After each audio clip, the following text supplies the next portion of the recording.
Welcome to the Pathway. Today Chad continued to take us through the book of Zechariah, and we looked at chapter 2. And man, was there a whole lot to chew on today. As I was listening to Chad unpack quickly that overview of the Old Testament and just all that God's people had been through, I kept coming back to this one question in my mind that I feel like the Israelites had to have been asking themselves. And it's this. Am I willing to hope again? Am I willing to hope again? That as you think of their story and the just countless times that they were overrun by other nations, that they had to live under the rule of other nations, or they had to live in exile, it had to have started to seep in just to their consciousness, this idea, this feeling of like we're kind of doomed, or we're defeated from the start.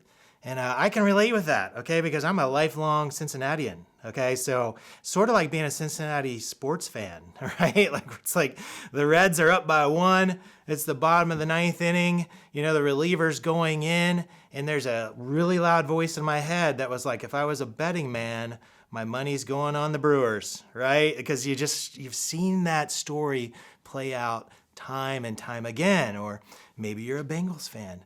The Bengals are up by 2. Okay, they're kicking off to the Ravens, 90 seconds left, and there's a loud voice in your head saying, we are going to lose by a field goal, right? You start to accept what's going to happen before it happens.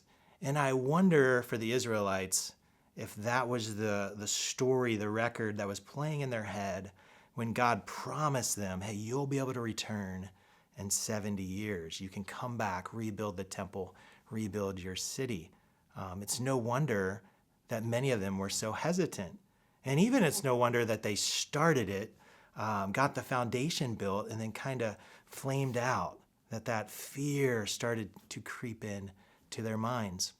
And friends, I can relate with that. I think sometimes in life it can be a lot easier just to accept the comfort of defeat than it can be to risk again, to hope in something again, knowing that it might not come true. But I want to tell you that is not the story of the Bible, that is not the story of God at all. It is not to be a Bengals fan. Yeah, God's not inviting us to be entertained by him, but to not put very much hope in him, okay? It is quite the opposite. He is saying, put all of your hope into me. Expect me to do amazing things, not because you're amazing so much, sorry to break it to you, Ryan, but because he's amazing. And when he's with us, we get him in our lives, which leads to amazing moments, totally worth hoping in. So for me, that's my takeaway from Zechariah 2, is to dare to hope in God no matter what's going on in my life right now, to not grow jaded or calloused.